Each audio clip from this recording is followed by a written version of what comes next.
it's Minga.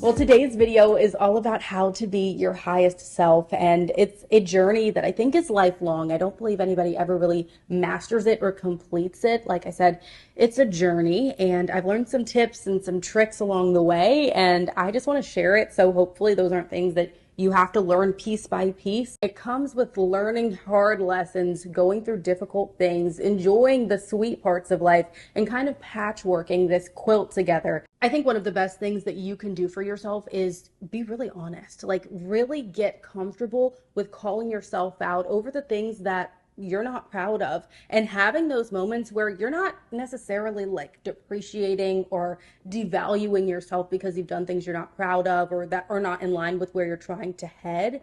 But be honest about the fact that, like, hey, maybe these are outliers. Maybe these habits that I have need to go in order for me to become the person that I believe is worthy of all of the good things in my life that I want coming in. One way that I do that in my own life is I make sure that I'm never telling myself lies. Like, even if there is something that I've done that I'm not proud of, or I have like a vice or a habit that I wish that I didn't, at least I'm being honest with myself. Because there's nothing like, you know, the Johari Square where there's one of them that you're like, everybody else knows this about you, but you're in denial or you're not super aware of it. I refuse. Like, I refuse to have things rule my life that I can't just say, hey, I'm not doing that. I think we all have those friends, and maybe even sometimes have been the friend who knows they're in a bad situation or in a bad relationship, but you're lying on behalf of your partner. Like, you would never tell the exact truth about who they are and their behavior because, well, you don't want everybody to dislike them, and then you also don't want people to try and talk you out of what you've decided you're settling for.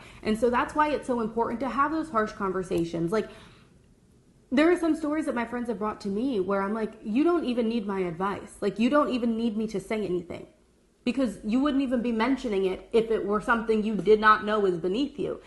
I heard this really interesting sort of analogy, and don't come for me because I know some people don't like to be compared to objects. I understand the sentiment, okay? I'm not saying that women are like cars or are like watches, but just hear me out. So if you were to want to go to a store and buy a luxury item, in this case it was a watch, and you decide, like, I'll come back if I really want it bad enough. And so say like a sales rep calls you and they're like, hey, so I see you, like, you left without this. Like, are you sure you don't want it? Like, you know, this is a luxury item and like a lot of other people are interested. And you're like, well, I'm deciding, like, I'll let you know.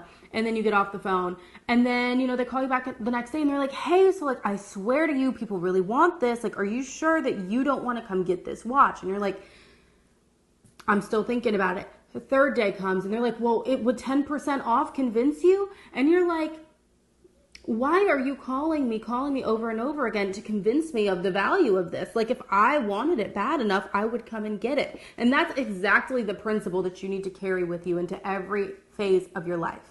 Whether it be a person, whether it be a partner, a friend, a job, whatever it is that you want so bad, if they're not interested in you, you have to ask yourself, why do I want it so bad? Like, what is there to want out of an experience that does not want me? Like, we've got to flip what we understand as important. And I think that's really the key to being your highest self, is having that harsh conversation with yourself. Like, do I think I'm worthy, or do I just want other people to tell me they think I'm worthy? And then essentially, even if it's harsh, I don't have a better way to say it, I need you to get a grip. I need you to get a grip, because I have never been into a luxury store, any store with high-end brand names, where they are begging me to buy something. They don't care if I'm buying it or not because somebody else will. Have you not ever been into a luxury store and nobody even talks to you? Like, the sales reps, they don't really even need to come up to you. Why? Because they're not trying to convince you of anything. But then you walk into like a regular store, if you will, and you can't even go 2 steps without them being like, hey, has anyone helped you? Are you having a good time? Like, do you need me to explain anything? It's giving desperate. It's giving you really want to make a sale. So I hope that the analogy makes sense. I really hope the analogy makes sense, where You don't need other people to convince you of your value. I think the most freeing part of the entire conversation is you get to set the price. You get to decide the things that you allow in your life and things that you don't. The other day, actually just last night, I was speaking with someone I'm very close to, and she was telling me about this boyfriend that she has that I've known for like a decade. And he's terrible. And I'm not even spilling the tea. I think even he agrees he's terrible. So the issue, she said something so profound. She says, I can't even believe someone who has none of the qualities that I want would not want me. And I was like, the fact that you would even feel not good enough for someone not good enough for you speaks to this very backward thinking that people have. There is nobody else who gets to set your value besides you and God, if you believe. And you have an inherent worth. So people who are not meeting your standard, you should not be trying to convince them to want you. I think the last thing I want to touch on is keeping promises to yourself. And when you do this, it makes it a whole lot easier to hold other people accountable to keeping their word to you, because it's not something that's so incredibly foreign.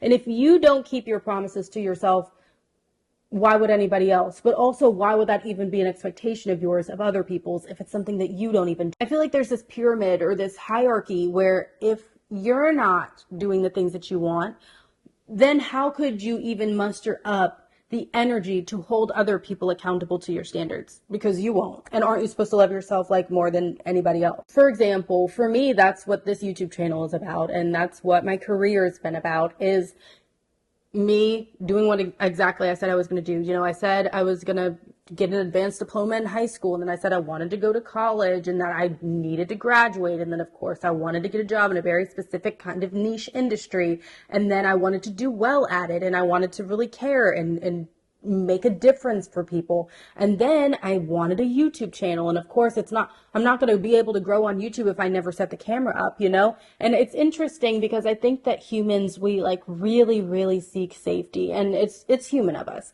But you've got to ask yourself, like, really, how safe are you keeping yourself? Well, why would I try anyway? Or I may as well reject myself before the world has a chance to reject me. And I think that it's really faulty thinking.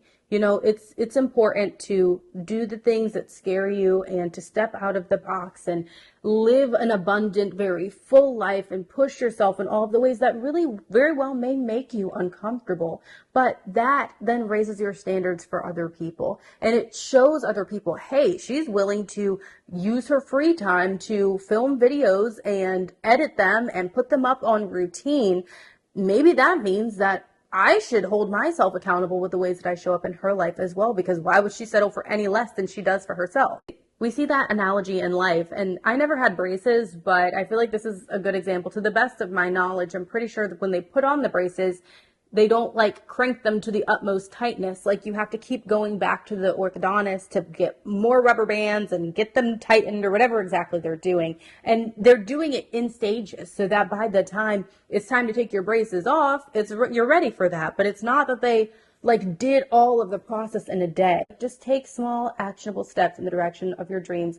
Hold yourself accountable, be honest with yourself, and then other people are going to treat you accordingly, because it's clear that that's the standard. And never ever jeopardize that standard for anyone else, because you should be your own best friend. And at the end of the day, the way that other people treat you, eventually you have to hold yourself accountable for, because you are allowing it. And of course there's nuance to that, and it kind of depends on the situation, but for the most part, that's a true statement. Thank you for joining me here on my channel. I post twice a week, of course, about all things lifestyle and wellness, and I'll see you next week. Bye.